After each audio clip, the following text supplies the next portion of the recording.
돌아온 영들 리턴하지. 캐스파컵에서 전해드리는 뉴스. 안녕하세요, 사이언이 백사견입니다. 얼마 전 비열한 거리의 가젯잔이라는 확장팩이 하스스톤에 나왔는데요. 여러분들이 어떤 카드가 좋은지 다들 보고 싶지 않습니까? 지금부터 함께 따라오시죠.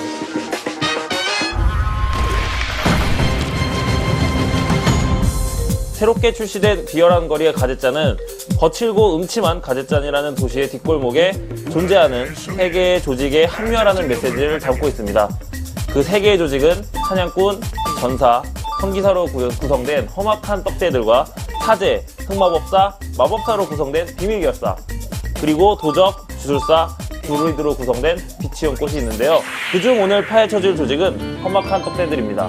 1티어의 무서움, 해적전사의 과연 그 악랄함 여러분들께 소개해드리도록 하겠습니다. 만났는데 지금 사제를 만났어요. 사실 사제도 지금 그 민우 사제라는 컨셉보다는 용사제가 굉장히 활발하게 사용되고 있는데, 사실 이 덱 앞에서는 얄짤없습니다. 그냥 무조건 적코 집어주시고 1코짜리 카드 2개 집어주면 할 게 되게 많아지는데, 집으면서 바로 핸드 너무 좋아. 핸드 너무 좋고 거의 끝났습니다. 이거 힐리 내고 영웅 능력은 무조건 명치를 치는 데이기 때문에 고정타격 사냥꾼 영웅 능력 눌러주고요. 할 게 없을 거예요. 보통 용사제가 1코에 할 게 있다? 이렇게 잘 풀렸지? 잠깐만. 지면 다시 해야 되나요? 지면 지는 대로요? 이거 되게 편집이 없고 괜찮네. 좋습니다. 예. 이겨볼게요. 패치스, 이 카드가 굉장히 요새 나온 카드 중에 하나인데, 잠깐 여기서 1코스트 11 해적 패치스라는 카드를 볼 필요가 있습니다. 이 카드는 해적을 냈을 때 자기가 튀어나와서 돌진을 하는 효과가 있는데요. 그렇기 때문에 이제 어그로 덱 같은 경우에는 초반에 패치스를 내서 초반 필드 잡는 데 너무 용이하게 가져갈 수 있어서 어그로성을 유지할 수 있는 정말 좋은 카드입니다. 역시나 명치. 이게 보통은 이제 해적이 2개가 살아남을 거기 때문에 웬만하면 하나가 살아남는데, 그렇다면 이 붉은 해적단 인교도가 내 전장에 다른 해적이 있으면은 무게 11 버프를 주기 때문에 이 칼이 내구도가 강화가 돼요. 그렇기 때문에 이걸 내주고 공격을 다시 한번 하면서, 이제는 해적이 필요 없으니까 정리하고 명치 한 번 더. 이 필드는 없다고 생각하세요. 여기 지우고, 여기 싹 지우고 그냥 앞에 이 안두인 얼굴만 보면 되거든요. 달립니다. 아까도 말씀했지만 달려요. 그냥 처음에 공격력이 1이었던 이 녹슨 갈고리가 지금 공격력이 4가 된, 여기서 이 코르크론 정예병 4코짜리인데 굉장히 좋은 하수인의 스탯을 갖고 있고, 사실 하수인 체력을 지켜주는 게 좀 더 유리하기 때문에 여기서는 몸으로 정리하고 다시 한번 본체 가격. 죄송합니다. 이런 식으로 초반 필드를 우세하게 가져갔던 점을 유지해서 바로 그냥 본체를 가격해주면은 보통 6턴 안에 게임이 끝납니다. 도발? 발버둥 한번 쳐봐. 괜찮아요. 3데미지만 더 들어가면 되거든요. 그렇지! 마무리는 리로이로. 굉장히 쉬워요. 이 덱 같은 경우에는 처음 하시는 분들도 아마 10급 이상 그냥 올라갈 수 있는 덱이다. 거기다 가격도 굉장히 싸기 때문에 정말 매력이 넘치는 덱이라고 할 수 있겠네요. 보시다시피 떡대들 컨셉은 확실하게 이제 핸드 버프류 컨셉이 많지만, 역시나 또 어그로 덱도 굉장히 강하기 때문에 여러분들이 또 어떤 식으로 구성을 해야 될지 좀 알려드린 것 같은데, 이번 캐스파컵에서도 여러분들 과연 어떤 덱이 활용이 되고 또 활약을 할지 많이 또 지켜봐 주시면 감사할 것 같습니다. 그러면 다음에 봬요.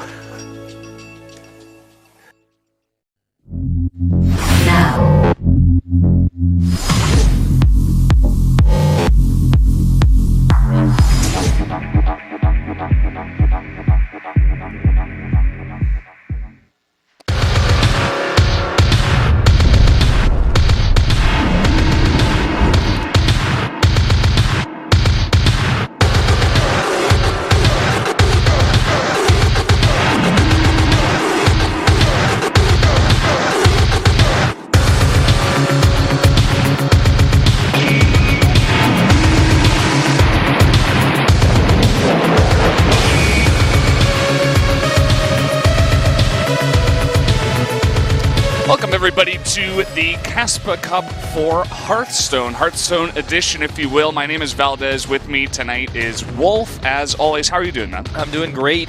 This will be one of my first times casting Hearthstone, probably my third or fourth time, and my first time casting with you. You yourself being an ex-Legend player.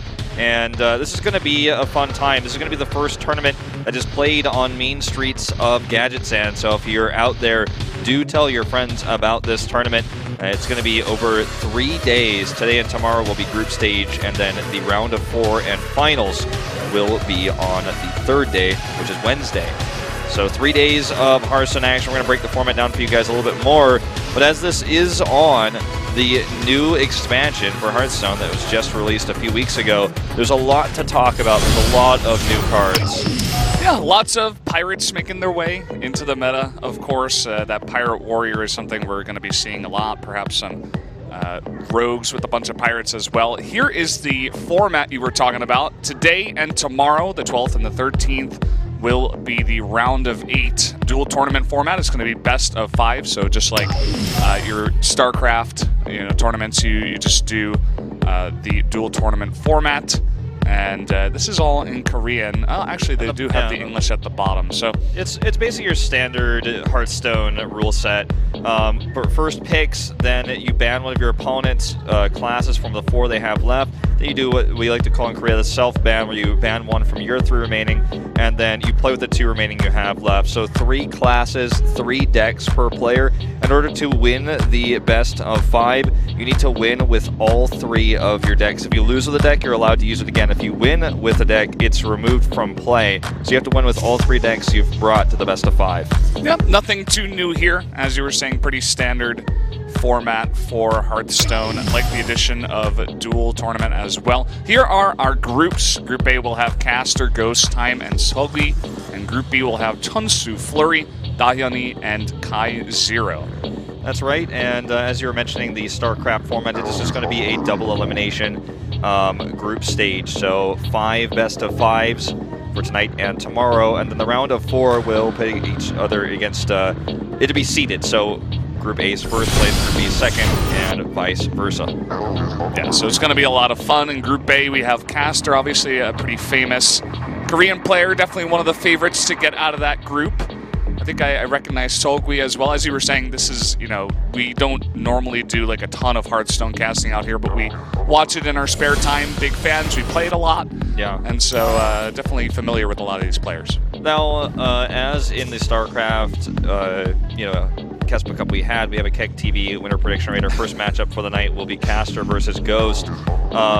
Ghost is considered to be the better player currently, as his results were a little bit more recent. And you can see with Time and Seogwi, it's a little bit more of a toss-up. People are favoring Time, but I think it's because he's the more popular player, as he was defeated by Seogwi in the finals of that Hearthstone Masters. Yeah, so there you have it, guys. We're going to be having those 2 matchups to start the night. And, of course, we will be running straight into that after we do our introduction here. I think we are going to do, a little bit of that KeSPA flavor where we do introduce ourselves in Korean. So bear with us, guys, if you are over there on the English stream. So there are the Korean casters on your TV right now. Keyman and Engine, you might recognize them if you're a StarCraft fan. And here are our partners, Neighbor, YouTube, etc. So we're going to introduce ourselves, guys, so hang in there. We're just going to put down our mics for just a sec, do a short introduction, so be right back.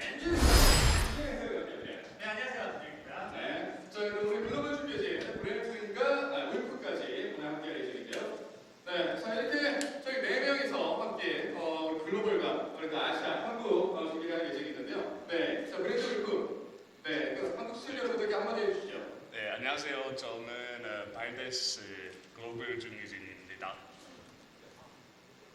저도 글로벌 중위진입니다. 이름은 울프입니다. 네, 한국에 보면 기계를 있죠.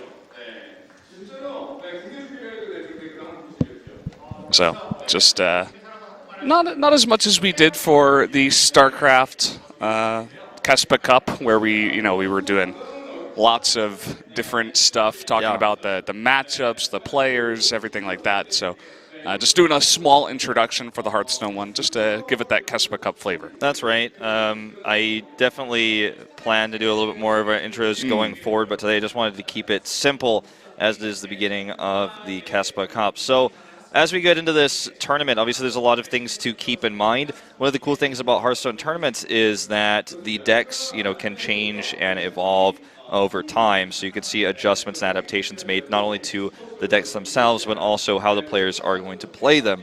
And every deck, of course, that that will be playing this tournament has been given to us, but we will refrain from giving you guys all the information about each deck, so that the players can't, for example, as the group goes on, look back at this VOD or watch the stream and then find that information. So we're going to keep the decks. We can tell you the archetype of the deck. We're going to tell you exactly what's happening, even though we will know essentially what is in each and every deck. Yeah, and it's going to be interesting, as you were saying. This is the first tournament of Main Streets of Gadgetzan, so we're going to get a clear view of exactly how these decks play out, which ones are strong. We did have Dahyani giving us that little introduction video of a deck we're going to be seeing quite a lot, which is that aggro pirate warrior. No doubt could have some short games with that one, but of course, the Arena Lock still very popular.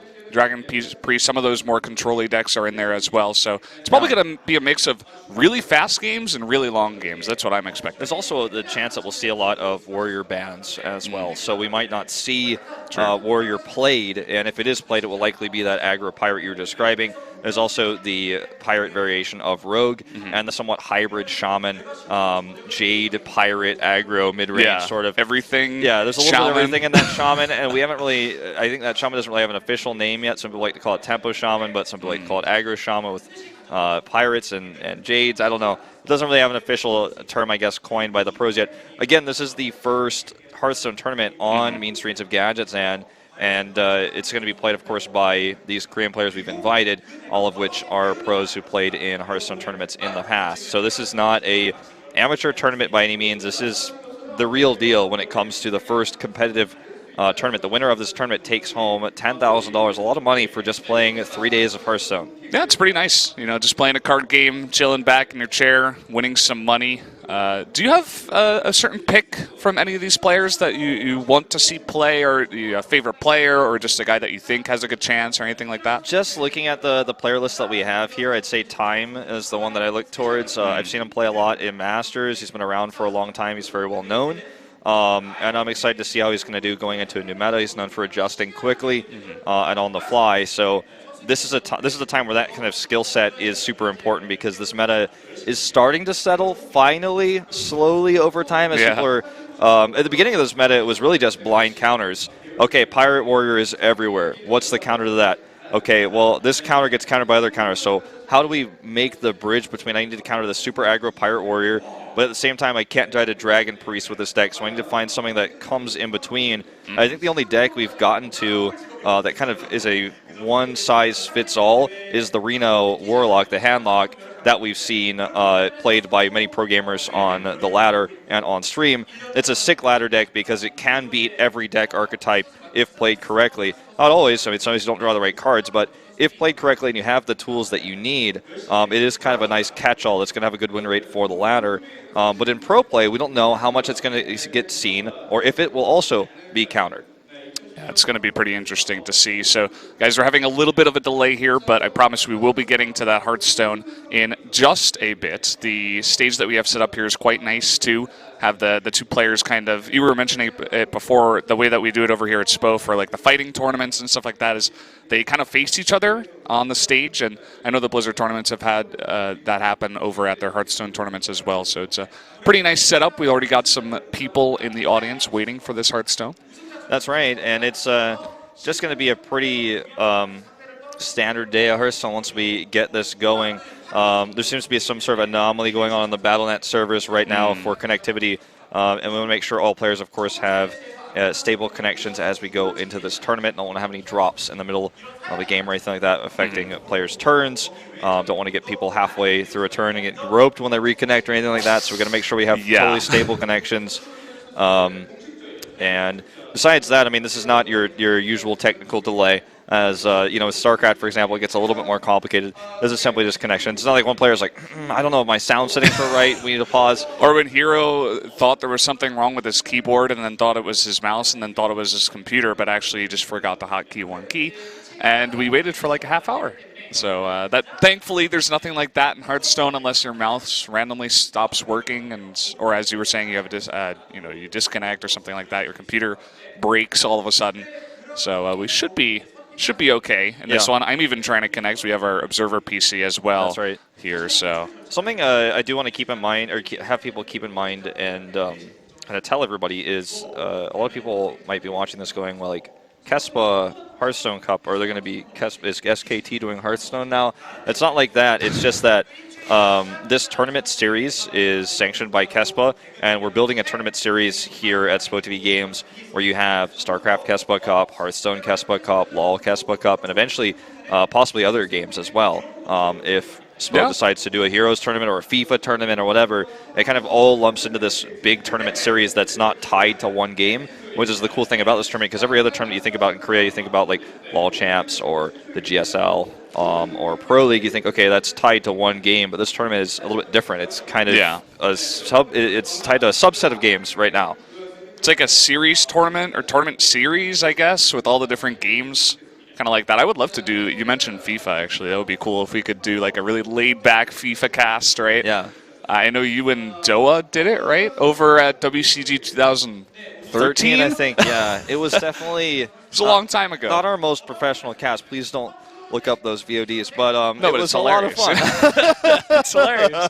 It's like when me and Doa did the Dota 2 cast, and neither of us had played the game before. We just like making up names for the champions, for the heroes, I guess, in that game. Yeah. Be careful about what you say about that with the fans out there. Yeah, I know. A new Dota patch actually came out, and the first hero, I actually saw this on Reddit, the first hero that wasn't in Dota 1 is being added to Dota 2, so like a totally new hero. That's pretty cool. But anyway, enough about Dota 2. It looks like we are getting into our first game here, as stuff seems to be... Wow, okay, he's wearing a suit on stage. He has dressed up fancy. He is good to go as he sets up here his opponent, of course, wearing his sponsored jacket. Busan jacket there, sponsored by Dynamic Busan, which is the kind of official city sponsor of the city of Busan. Dynamic Busan, interesting. That's right. And we have seen, in rare occurrences, the sponsors from cities come through. Let's take a look at these bans. We're going to see Warrior come out first from Caster. Ghost will take the Shaman pick. Shaman gets banned by Caster. We'll see Druid banned by Ghost. I'm going to play against those Jades. That could be pretty obnoxious, you know, those Jade Druid decks. Definitely not too fun to play against, especially if they start, you know, charging up those Jade Golems and get a million of them. So interesting, we don't have a Warrior ban. Actually, we are going to be seeing Warrior from both of these players. And we were talking about it before, a very strong deck. Also see Mage and Paladin there for Caster. Yeah, Paladin, definitely a bit of a rarer archetype to see right now, but as as it goes with this sort of banning phase, you go down towards the bottom of the list, and Paladin's one of the things you've got left. It will unlikely be Control Paladin. It will most likely be some variation of the mid-range buff Paladin, where you buff cards over and over and over again until eventually your cards that you're playing, even though they are originally low-cost minions, kind of scale with you through the mid-game. So a card that would normally be, say, a 2-3 for 2 could be, a 4-5, for 2 later on in the game. And you get that Divine Favor going off, and then suddenly you refill your hand, and you've got this nice setup. We'll see if that deck gets chosen here later on. Obviously, we will see it eventually if Caster wins this series. Yeah, and still not getting into this one just yet. I think 1 or 2 of these players are still having some sort of connection issue, so bear with us, guys. Go out there and tell your friends that this is going on. Of course, the KeSPA Cup for Hearthstone. So we're going to check it once again. Yep. These servers. Servers being checked again, and I've just been told, and it's likely to be resolved just in a moment, so we'll let you guys know as soon as we can. And as you guys have never watched a Hearthstone tournament before, the deck choices going into the first set are blind pick. So these guys could, you know, really, if any possible combination of these 6 decks we have hit each other, there's a lot of different possibilities as to what matchups we will get. And there's a lot of strategy that goes into this section as well. If you know your opponent, if you've hit him on the ladder, or you've studied him or played against him in tournament before, even, you know, practice with him potentially, you can know the likelihood that he will use a certain deck first. You can try to counter that, and then your opponent can think about what you can think about what your opponent knows about you. Getting pretty deep here. And then you can say, okay, I think he thinks I'm going to do this, so I'm going to do the opposite. And wow, technical difficulties in Hearthstone, my first time. But we're getting close. We're getting close. Yeah, you can see that Caster is in fact in the game, so it seems like no issues for him. For me, though, I can't get into the game, so that is a bit of a problem. That's an issue for us for viewing in English, but because you and I are Hearthstone connoisseurs and only, I think, 132 new cards came out, we know every single card name for the most part. We know so. everything. The one thing I may get confused about a little bit at times will be Paladin, probably. Yeah, we were talking about, cards, you yeah. know, There's a lot of cards that do very similar things in the Paladin realm of things currently in this meta, so it's definitely hard to keep track of all of them. yeah. And you have your iPad here. We can look all that stuff up. I'm sure you guys at home are going to know what the cards are anyway. But if you don't, if you're new, you know, as the expansion is new, then we'll guide you along as much as we can. So. That's right. All right, looks like we were still waiting for Ghost to get into the game. And you can see this tournament is done in traditional KeSPA Cup style with the really awesome player portraits we have on top for the groups, as was done with StarCraft. And Caster here Looks a little bit frustrated. I don't know, like looking through his sheets, trying to decide how exactly he's going to play this out. I like that his headset cord also has a bow in it, so it looks like he's got a bow tie next to his regular tie. He's definitely got the style, the headset cord, Double tie. Keep in mind, this is just simply what he's wearing on his head is actually simply a blocker for sound. And interestingly enough, it looks like he will be playing without sound entirely. No, that's not true, because he would have to, that cord must be for something that's inside the blocker. Originally, the thing that they wear on their heads, of course, just prevents them from hearing the Korean commentary, which goes throughout the studio. In a game like Hearthstone, knowing whether their opponent has a swipe in their hand, for example, is insanely important. So they need to have that audio blocked, and that's very important. But I was originally thinking he didn't have any earbuds on underneath there because I didn't see an earboard cord, but it looks like he's got something nicer in there with that cord you just mentioned. Or maybe it's like, you know, wireless headset or earbuds, something like that. Yeah, it could be. Definitely the rise of wireless technology is something that we're dealing with late in 2016, and with the removal of the headphone jack from the iPhone 7, for example, it looks like that could be the future. Maybe that's the way it's going, you know. Maybe that was Apple's vision entirely. They're like, we're going to push the wireless thing just because of this. You know, we're going to get rid of the jack and just don't tell any Android fans that that might be the case. I remember when I built my first computer in Korea, Coach Lee, who was the TSL coach at the time for StarCraft 2, which is one of the biggest and best first StarCraft 2 teams that had the first team to have salaries for StarCraft 2 players, built a computer with me, and he basically helped me find the parts. I had a budget for him and stuff like that. We built it together, and there was one thing that we disagreed on, was whether or not I needed a CD drive or not. And I told him, like, I can go a little bit off budget. It was about, I want to say $15 to $20 to add the CD drive. This was in 2012. And he was adamant, no CD drive. And I'm like, I don't know. I think it's going to be useful. But at the end of the day, I didn't add it. And you know what? No regrets. And I think that a lot of people feel the same way about headphone jacks. And I'm really just stalling for time here. To be totally frank with you. No, it was a good story. I was enthralled.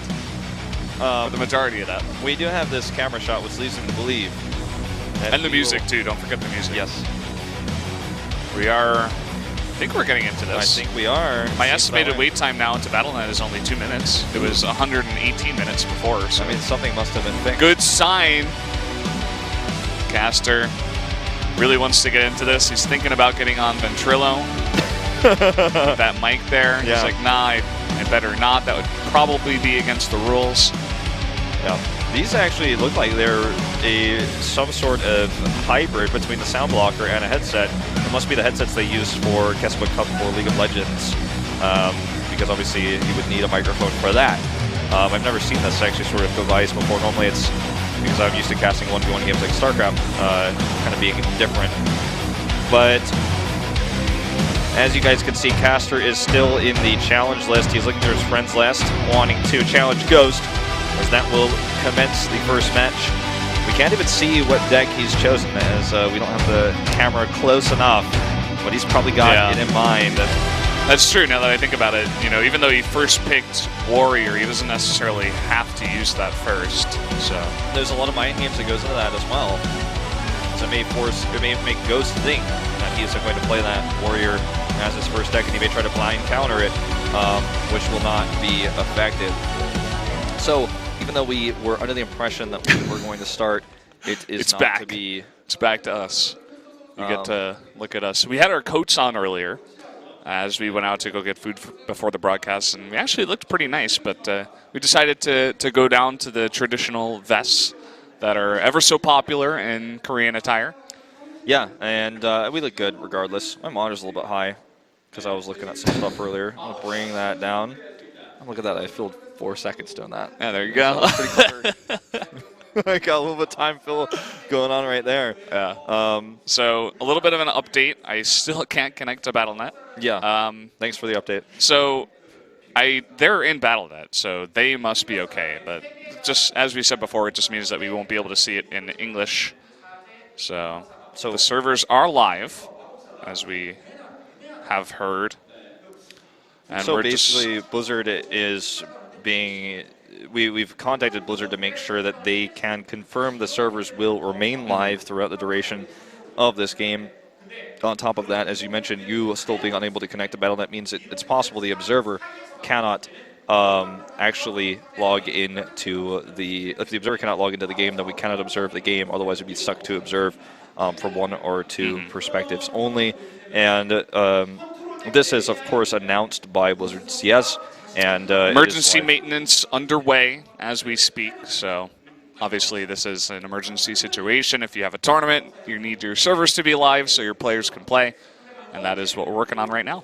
That's right. So it's unannounced maintenance, but it should be finishing soon, as of course Blizzard has been contacted, as you mentioned before. You've got that cute little Hearthstone icon right in the middle of your desktop. Yeah, they wanted to make sure that I wouldn't miss it, even though I do know what this looks like. Okay, we're going to go over the format again.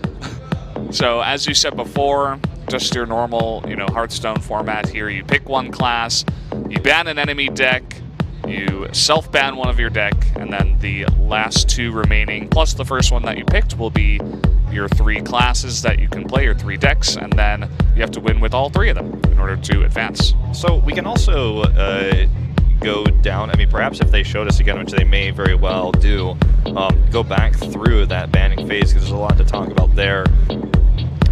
But if not, then we'll talk about it later. But a lot of strategy that goes into that picking phase. Remember, these are best of 5s and not best of 3s, which is the standard for Hearthstone tournaments. Even though this is not a official BlizzCon connected tournament, this is just simply a bridge the gap between our official BlizzCon circuit and what is going on in 2017. It's the last Hearthstone official tournament this year, but it's not connected to anything else. This tournament is all about the money. And Valdez has entered Battle.net. Nice. I'm in. I'm alive. Wow, there's a lot of gold on this account. Yeah. You're rich, man. Yeah. You must be one of the gang bosses in the mean streets of Gadgetan. Seems that way, How'd you get all that money? Not extortion or anything like that. You must be the Gadgetan auctioneer, because I know that's how you got Legend. What? That's not even true. I played Druid. No, you played Miracle Rogue. I did play a lot of Miracle Rogue too, so that is true. I know you back in the day officially got it with Druid, but I'm pretty sure you were just auctioning those games out. Yeah. Well, I know I played Miracle Rogue up until like rank 3, and then Druid just turned out to be the more consistent deck because it was OP at the time. That was a while ago. I like how earlier you were like, yeah, ex-Legend player, Valdez. Yes, currently I'm not Legend right now, but playing, just for fun, just learning. The new expansion obviously has been pretty fun. Yeah, definitely. Obviously, to cast Hearthstone, you have to have a pretty good understanding of the game, which is why we've been, practicing, watching streams, etc. ever since Me and Streets came out. Came out when I was in China, and I downloaded the expansion, which took a little while on my hotel Wi-Fi, but I got through with a download expansion. Bought as many cards as I could and opened them all. Got some nice little fat legendaries. Got a lot of dust, and I dove right in. So, guys, we are going into a short video here, as the servers are just about ready. But we're going to go into the short video with Dahyani introducing. I think it's going to be the same video. It might be a new video. Maybe he did a video series, but we'll have that ready for you guys in just a moment. So stay tuned for that. Yeah, we're gonna. If it's the same video as before, you're gonna learn a lot about Pirate Warrior. If you don't play the game, you'll learn. If you play the game, you've probably seen it before. You probably felt the rage. But maybe he'll talk about another really strong deck, the Jade Druid. That could be something he discusses. Or maybe he just discusses ways to cope with stress after you lose to Pirate Warrior earlier on. Let's take a look at that video.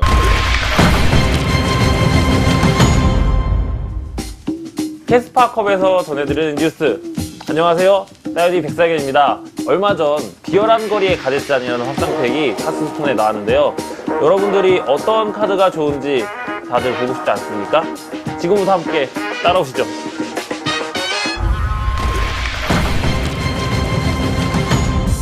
새롭게 출시된 비열한 거리의 가젯잔은 거칠고 음침한 가젯잔이라는 도시의 뒷골목에 존재하는 3개의 조직에 합류하라는 메시지를 담고 있습니다. 그 3개의 조직은 사냥꾼, 전사, 성기사로 구성된 험악한 떡대들과 사제, 흑마법사, 마법사로 구성된 비밀결사, 그리고 도적, 주술사, 드루이드로 구성된 비치용 꽃이 있는데요. 그중 오늘 파헤쳐줄 조직은 험악한 떡대들입니다.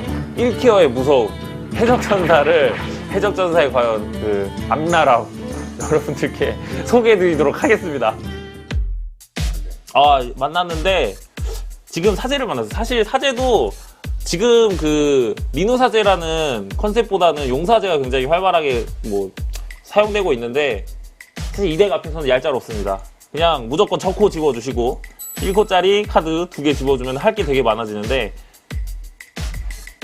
집으면서 바로 핸드 너무 좋아. 핸드 너무 좋고 거의 끝났습니다. 이거 힐리 내고 영웅 능력은 무조건 명치를 치는 데이기 때문에 고정 타격 사냥꾼 영웅 능력 눌러주고요. 할 게 없을 거예요. 보통 용사제가 1코에 할 게 있다? 왜 이렇게 잘 풀렸지? 잠깐만. 지면 다시 해야 되나요? 지면 지는 대로요? 이거 되게 편집이 없고 괜찮네. 좋습니다. 예. 이겨볼게요. 패치스, 이 카드가 굉장히 요새 나온 카드 중에 하나인데 잠깐 여기서 1코스트 11 해적 패치스라는 카드를 볼 필요가 있습니다. 이 카드는 해적을 냈을 때 자기가 튀어나와서 돌진을 하는 효과가 있는데요. 그렇기 때문에 이제 어그로 덱 같은 경우에는 초반에 패치스를 내서 초반 필드 잡는데 너무 용이하게 가져갈 수 있어서 어그로성을 유지할 수 있는 정말 좋은 카드입니다. 역시나 명치. 이게 보통은 이제 해적이 2개가 살아남을 거기 때문에 웬만하면 하나가 살아남는데 그렇다면 이 붉은 해적단 인교도가 내 전장에 다른 해적이 있으면은 무게 11 버프를 주기 때문에 이 칼이 내구도가 강화가 돼요. 그렇기 때문에 이걸 내주고 공격을 다시 한번 하면서 이제는 해적이 필요 없으니까 정리하고 명치 한 번 더. 이 필드는 없다고 생각하세요. 여기 지우고 여기 싹 지우고 그냥 앞에 이 안두인 얼굴만 보면 되거든요. 달립니다. 아까도 말씀했지만 달려요. 그냥 처음에 공격력이 1이었던 이 녹슨 갈고리가 지금 공격력이 4가 된. 와, 여기서 이 코르크론 정예병 4코짜리인데 굉장히 좋은 하수인의 스탯을 갖고 있고 사실 하수인 체력을 지켜주는 게 좀 더 유리하기 때문에 여기서는 몸으로 정리하고 다시 한번 본체 가격. 죄송합니다. 이런 식으로 초반 필드를 우세하게 가져갔던 점을 유지해서 바로 그냥 본체를 가격해주면은 보통 6턴 안에 게임이 끝납니다. 도발? 발버둥 한번 쳐봐. 괜찮아요. 3데미지만 더 들어가면 되거든요. 그렇지! 마무리는 리로이로. 굉장히 쉬워요. 이 덱 같은 경우에는 처음 하시는 분들도 아마 10급 이상 그냥 올라갈 수 있는 덱이다. 거기다 가격도 굉장히 싸기 때문에 정말 매력이 넘치는 덱이라고 할 수 있겠네요. 보시다시피 떡대들 컨셉은 확실하게 이제 핸드 버프류 컨셉이 많지만 역시나 또 어그로 덱도 굉장히 강하기 때문에 여러분들이 또 어떤 식으로 구성을 해야 될지 좀 알려드린 것 같은데 이번 캐스파컵에서도 여러분들 과연 어떤 덱이 활용이 되고 또 활약을 할지 많이 또 지켜봐 주시면 감사할 것 같습니다. 그러면 다음에 봬요.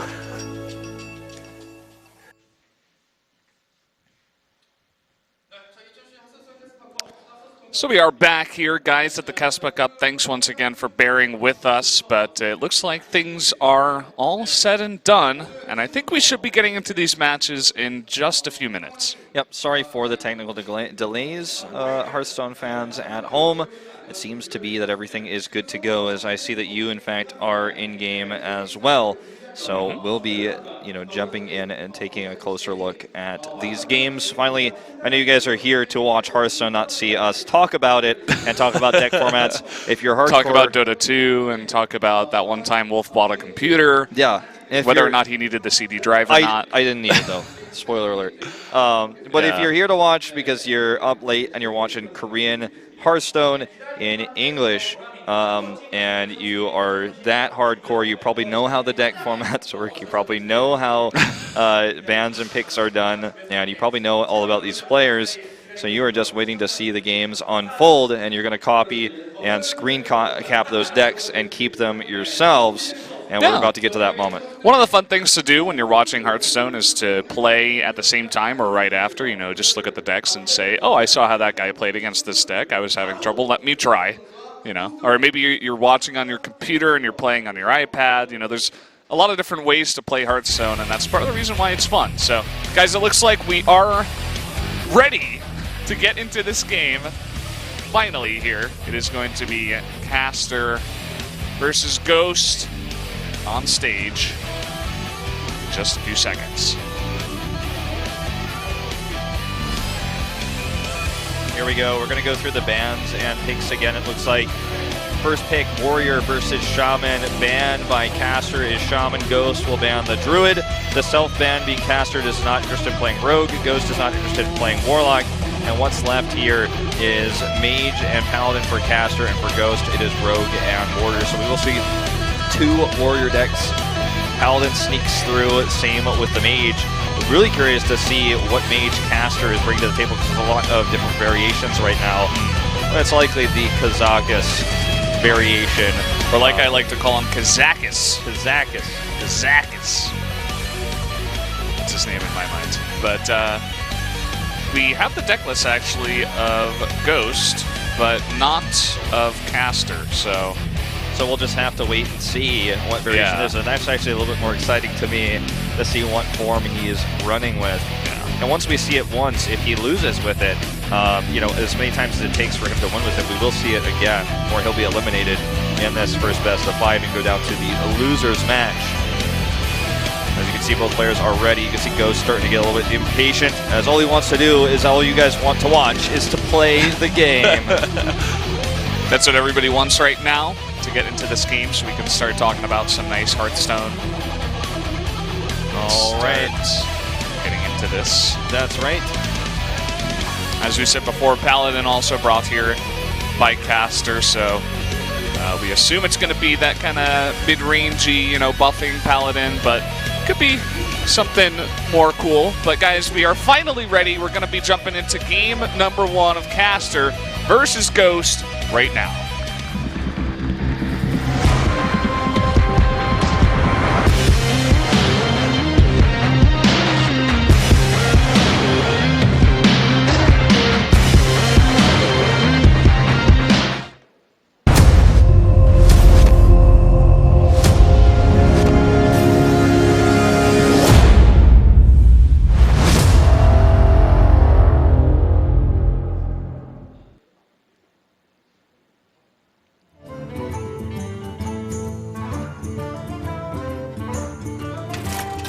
So Here we go. here we go, jumping into game number 1. Ooh, Paladin from Caster and Ghost already showing us the aggro. Oh no, I had it backwards. 영예롭게 싸우리라. We'll see in just a moment. Because, okay, Paladin will definitely be Caster. Ghost will be running the Warrior. And it's not going to be an aggro variation, as you can see with the mulligans there. 걱정하지 마. And I'm going to start off with the 2/2 drop here. We'll heal both the 4 minions. So this means it's going to be... the power of this card is it's an early drop that will give you good stats and also will out-heal sometimes the aggro warrior. And what Caster can do against this, of course, is to just run into face so that he gets the value from that heal. Patches comes out here as well. Patches is an auto-include right now in basically every deck that has pirates in it because he will be 1 extra damage at worst, but will be tons of extra damage over time if left unattended. And he also makes your deck a 29 card deck instead of a 30 card deck, so you get the cards you need a lot faster. That's pretty cool. I love the addition of the Elven Archer here from Ghost and his Paladin. Yeah, Or rather from Caster and his Paladin. Yeah. We do have the cameras a little bit upside down. But just doing a little bit of thinking there. Maybe he wanted to just get a dude out instead of using the 1/1, but obviously getting the insta-kill on one of the pirates would have been better, just in case, you know, he could have had the Bloodsail Cultist, I think it's called. Yes. From the Warrior, so you want to make sure that you clear off all the pirates on the field as well. That's definitely a good point. Now, we haven't talked too much about Caster's Paladin deck, but it is going to be a Murloc variation, which is still quite strong in this current meta, but we'll see how strong it ends up being by the end of this tournament. It seems like it's more of a, I don't want to say snipe deck, but kind of a wild card deck here, a trump card sort of thing that he's pulling out here in his first pick to try to throw Ghost off. As you can see, Ghost is running not the super face aggro version. He has the Fierce Monkey in it as well. The Fierce Monkey is powerful in this case because it's going to allow his Frost Berserker.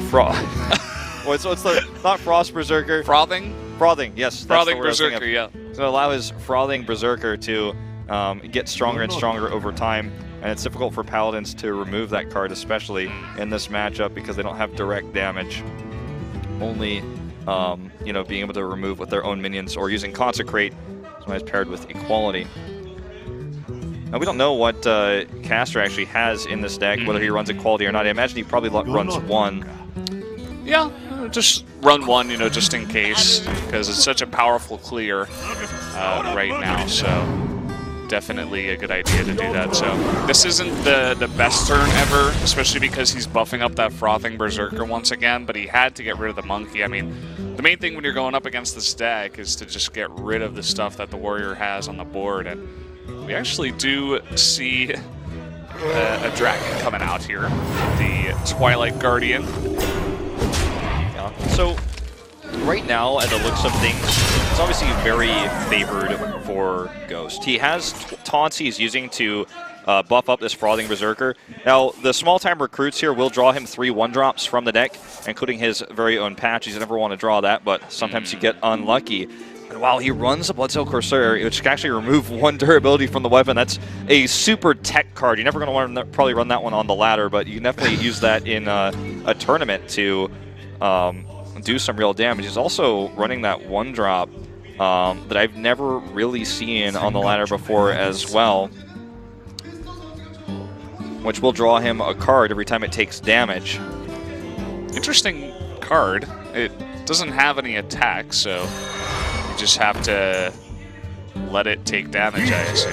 The thing is, it's one of the powerful things about it is that it will draw you cards when your opponent does any sort of AoE spell to remove your minions, because you're running an aggro Murloc deck in this case.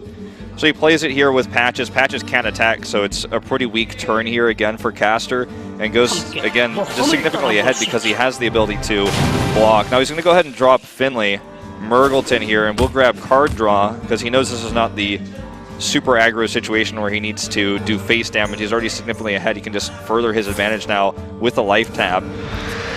He is so ridiculously far ahead right now. It's actually ridiculous. Must be feeling so good about his chances in this one. He's going to have so much damage on that Frothing Berserker.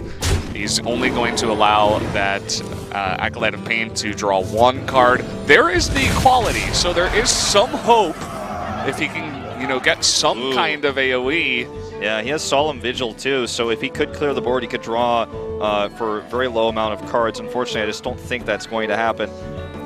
Well, the reason why that 0-2 card draw is something that could be used in this deck is we haven't seen yet, but he may run buffing cards that would not, of course, have it as 0-2. But he's just going to simply concede here, and Ghost will take the first win, having that Frothing Berserker just hiding behind taunts, and obviously ends up getting too powerful there. And against a deck that's so reliant on early trades and early board advantage, having those hefty, beefy taunts was a big problem there at the end for Caster. This means that Ghost's Warrior is now removed from play. He needs 2 more wins with his remaining 2 decks in order to advance into the winner's match. But it's a great start. Definitely is. I mean, getting a win that easy must make him feel quite nice. Although for Caster, it's kind of interesting that he goes with that Murloc Paladin to start, and then it just runs straight into the Warrior and gets destroyed. So I wonder if he felt like that was the strongest deck that's, you know, good against all 3 decks that Ghost did pick, or if, you know, maybe he just favors that one the most out of the 3 that he has. He didn't have very good draws either. He didn't have the low drops he needed to gain board control. Yeah. And against a Fierce Monkey, for example, Paladin just doesn't have a good way to deal with that without having the combination of a strong board that can trade with minions, which or a true Silver Champion. Yeah. You know, like he just you doesn't need have something. You right? need that direct damage that you don't have without a board, which he didn't have. He had Anything Can Happen in his hand, which is totally useless when he's played nearly. First of all, no Murlocs. He's played only a few at the end there. The game ended on, what, turn 6? Yeah, so it's just, you know, no value out of this card that's dead in his hand. So, but unlucky. But just at first glance, it's hard to really judge this Murloc Paladin deck because we don't really know. We can't really gauge its strength with the bad draws there and the bad matchup. Yeah. It's going to be kind of interesting to see how it does against some of the other decks. If I remember correctly, Ghost... Okay, so he just used his warrior there. Yeah. So what else does he have? He has his Rogue and Mage, I want to say, right? No, I think Caster has the Mage. Maybe it's Rogue and Warlock? Because I know Druid was banned. Warlock was self-banned, so I think you might be right. It might be his Warlock. We don't actually have these informations for you guys because of what happened earlier with the technical difficulties, but I promise you things will go smoother throughout the rest of the evening. All right, let's go into set number 2. Warlock off the table for Ghost. He's got 2 decks left. Let's see what he does choose. Both these guys looking very calm. Hearthstone, more of a mental game than anything else. Not as much mechanics. If you're a pro gamer, you just simply have the mechanics down, and that's all you need. As far as knowing when to draw first, when you need to trade, then everything else comes down to the strategy and the risks that you take using, that mental fortitude you were just describing. Sometimes there is a perfect play, but sometimes, on the opposite spectrum, it's impossible to see the perfect play from your perspective. So plays can be made incorrectly based off of limited information. Which is how this game goes. I remember when I was, seems like we have some sort of small delay, so I'll tell you guys a little anecdote. A guy named LS, you guys might know him if you follow the League of Legends scene. One of the biggest coaches, individual coaches, if not the biggest. And he's taught me a lot about Hearthstone. Lots of statistics that go into it, and lots of thinking to do, a lot like chess. So, guys, we are going to be jumping into game number 2 right now. So let's see what these 2 players are going to pick.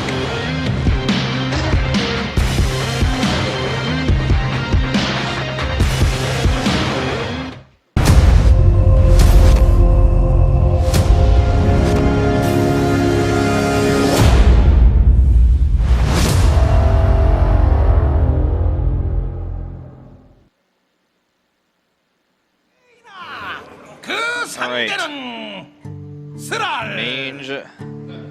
versus Shaman. It is 후회하게 going to be that 해드리죠. pirate I'd say mid-range Shaman. And it's going to be, of course, Mage. With the Toxin Potion here, 2 damage to all minions, it looks like it will probably be some version of the Kazakus. Although it does have a Novice Engineer and an Ice Block, so it very well could also be a Freeze Mage variation. Yeah, looks like it. So Caster switching it up, going into the Mage. Ghost with the Shaman here. Look at this start. This is For Ghost. He's unbelievable. And he has patches too. He's got a weapon in his hand too, so that small-time Buccaneer is going to have a couple more attack damage here on his next turn. And all that Caster can do is just ping one of the Tunnel Trogs. Yeah, this is an awful situation right now. He shouldn't even go for the weapon here. I think he should just use the Lava Burst and double buff his Trogs right now. Jade Claws here will give him... oh, that's right. This has Overload too. Yeah, it's going to give him the Golem as well, and he knows that with this 1/1 Jade Golem, that's going to be extra damage over time that he can gain. Yes, the Lava Burst would have definitely given him more damage this turn, but I think in the long run, this is going to amplify the damage he can have. For sure. Here's a Bloodborne Toxin, 2 damage to everything, going to clear most of the board. And he still has so much damage in hand. We might even see the Maelstrom Portal used against nothing at some point because it's going to give him 1/1, and he's not going to be facing any minions anytime soon. Don't think it'll be this turn. He just wants the card draw here, and we'll place the Thalnos and hit with the Jade Claws. No, going to save those even. Looks like he, after losing a ton of his minions, he just wants to play it a little bit slower for now. Didn't want to buff up the Tunnel Trog. Wants to make sure that he can go into the next turn also with no overload. There's the Maelstrom Portal. See what he gets. Ooh, that's actually not going to be too bad. Shield Bearer. And we'll go ahead and use those Jade Claws. And drop down his Spell Power Claws. And with the Thalnos protected by Taunt, he's going to have 3 damage per swing for quite some time. So the Thoris in play and against any other board might be terrifying, but in this case, he's not too concerned about it, I'd say. He has the ability to deal with it right away here with his Jade Lightning, which would give him a 2/2. He could also Lava Burst it. That would be a bit overkill. And in fact, does he not have lethal? That's what I was looking for, but it doesn't look like it. No, he's not quite there. Very close. And an interesting play by Caster, very calm, you know, to just throw out the Thorson. He's like, no, you're not going to have lethal. I think I should be just fine here. Thing is, if he has Ice Block and he goes face with the Jade Lightning, obviously it's not going to be the right choice. Killing Thorson is important and the safer play by Ghost here. And I think the reason why he does it is because he knows he's essentially going to win the game regardless. And Caster plays it because he has no other play. He does have Frost Nova, but that's only just going to buy him time, whereas Thorson will allow him more opportunities later on. And if he can't live 2 more turns, he's going to lose the game anyways. So Thorson essentially is just going to absorb 5 damage to try to help keep him alive while also empowering his hand. Remember when Novice Engineer used to cost 1 mana in the old days? Oh, yeah. It's like that with Thorson. He's back. Or she's back, rather. The Novice Engineer. She hates when people are distracting her, though. So, gonna pop that out here, and he's gonna draw. He still has the 2 mana Frost Nova, which is his emergency panic button here. It's not gonna stop the Spirit Claws or the Lava Burst that are in hand.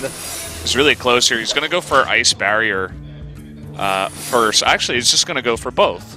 So, extra safety here. He's gonna save that Frost Nova for a bit later against a stronger board.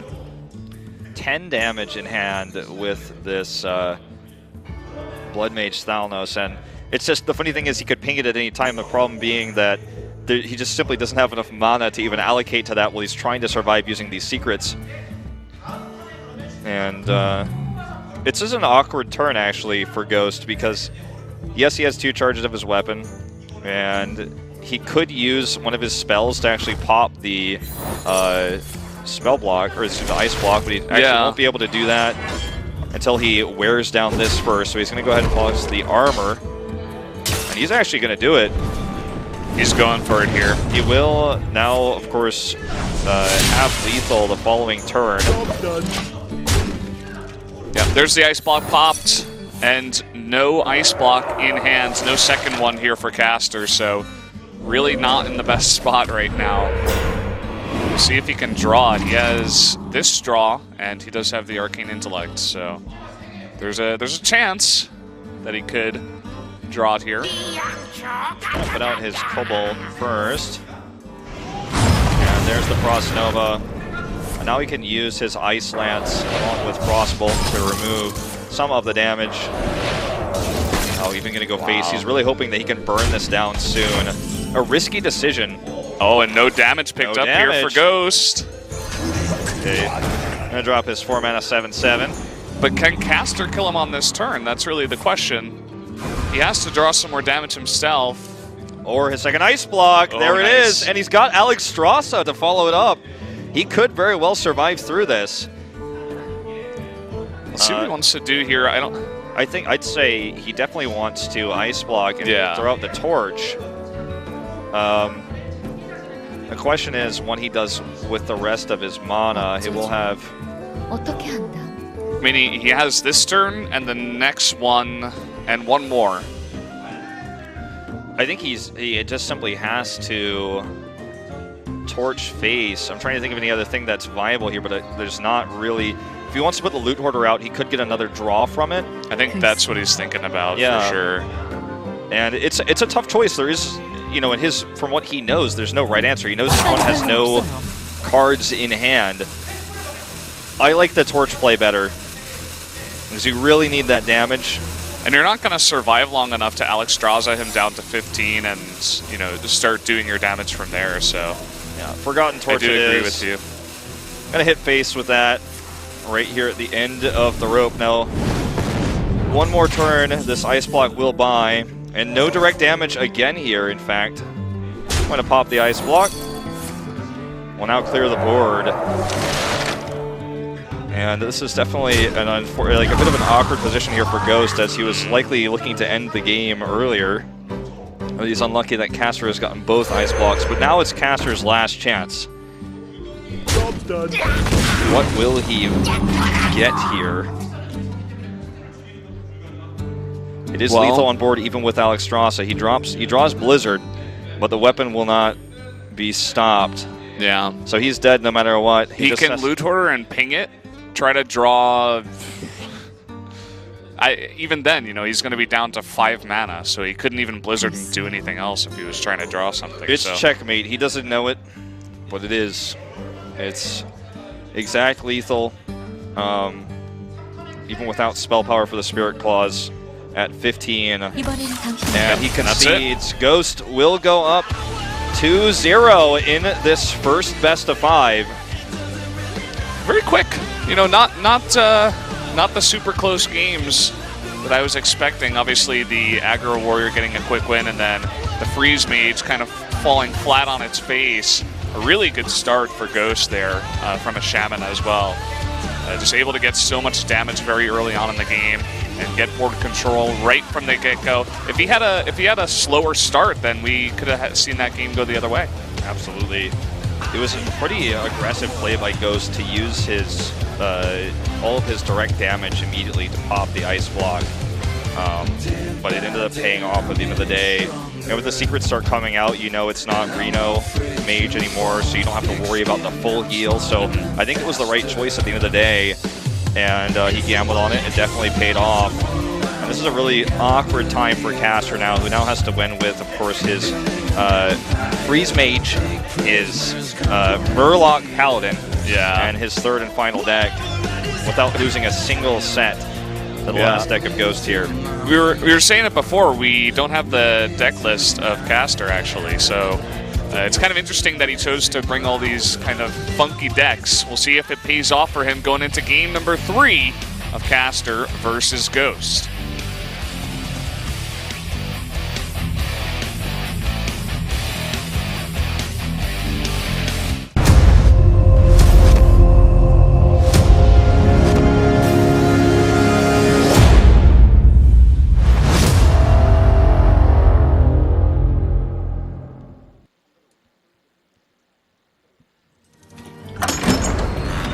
So here we go into game number 3. Ghost going to bring out his Rogue. And Caster going with the Paladin once again. 등 뒤를 조심해. And this is going to be really a pretty control-oriented rogue that we're seeing here. Does have a few pirates in it, but it's not a super aggro type by any means. It's got a lot of hefty late-game minions. It's going to be very similar to the kind of tempo we... Okay. Sure. Gonna be seeing that tempo for sure. Wolf flew in his throat, Something perhaps. flew in my throat. I don't know what it was. We'll going let to you be- survive, or come back to life. It's here. going to be similar to the warrior we saw from Ghost earlier. So I'm trying to say in its aggression. God, I don't know what happened to me there. This only happens to me. Pretty much, but it is okay. Interesting start here for Caster.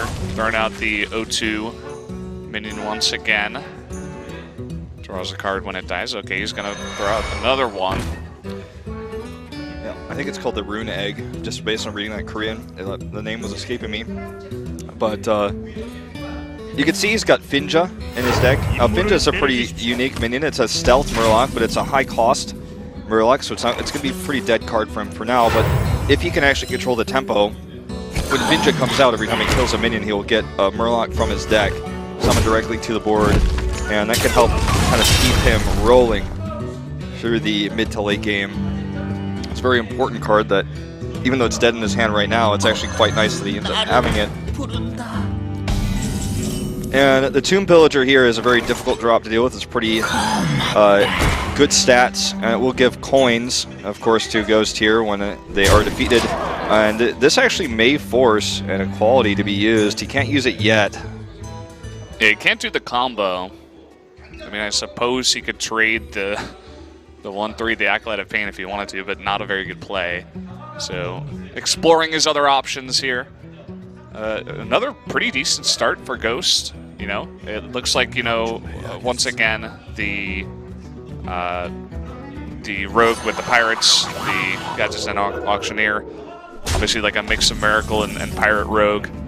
And if you can get those big minions out quickly, you're going to be in a pretty good spot. Here comes Patches on the small-time Buccaneer, and Cold Blood as this Rogue with no tempo against it is just super duper. I mean, it's insanely potent. Now, he will go face with all this damage.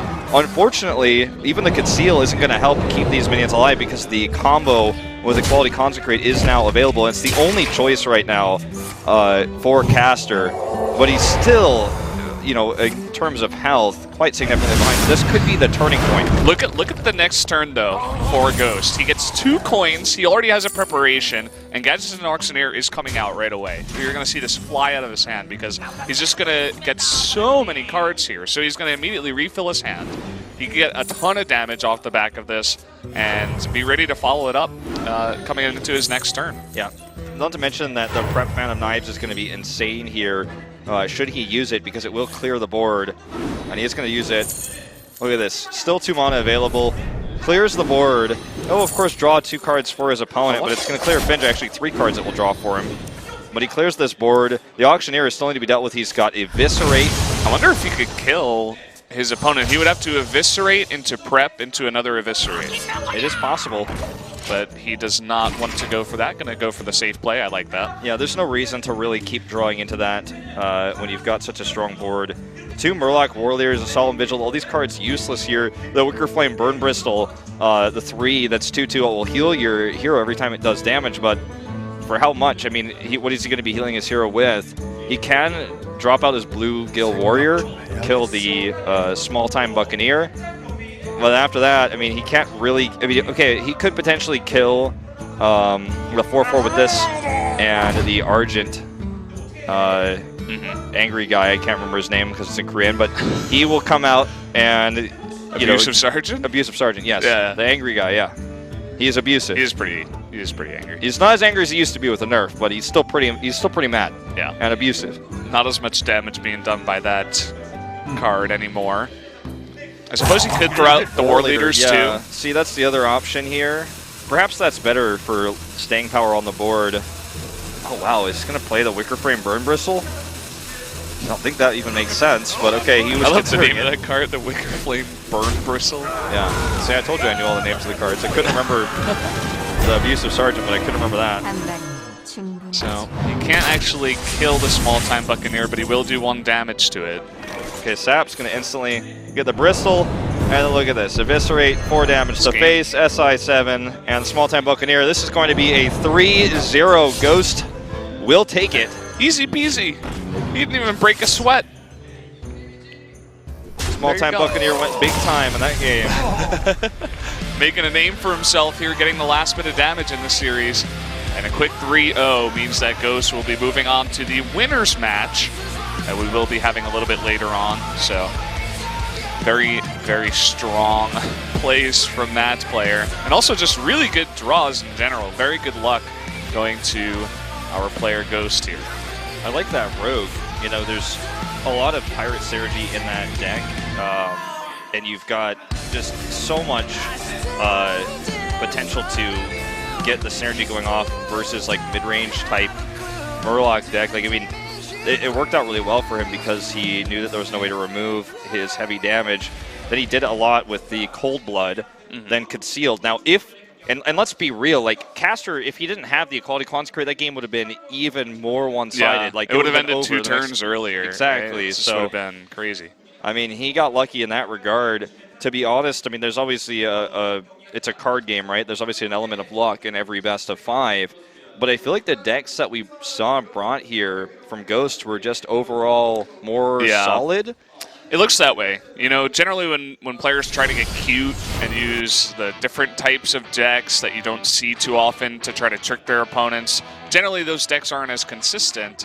And that's part of, I think, the reason why we saw Ghost winning today, as you were saying. So yeah, the Frothing Berserker here, in this case, just gets protected by taunts.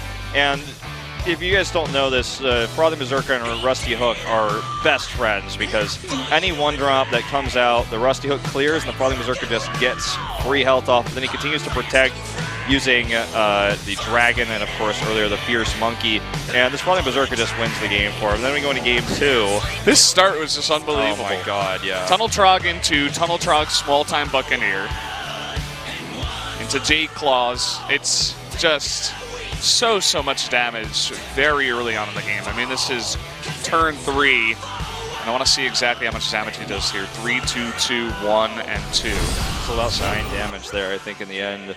Perhaps 10. I miscalculated, yeah. So that was pretty one-sided. We'll see if Ghost's decks hold up going forward in this best of 5 in this group. He's won his first best of 5 and is 1 best of 5 away from advancing in first place. And it's kind of interesting, too, because the other decks that he had were Warlock. This is talking about Ghost. Warlock and Druid, both of which we were expecting to be very popular picks and come out here. But, of course, one was banned and then one was self-banned, so we didn't even get to see those other very strong decks. So definitely a good deck list there for Ghost. But, guys, we're going to go to a short break before we get into our next match, so stay tuned. We'll be right back.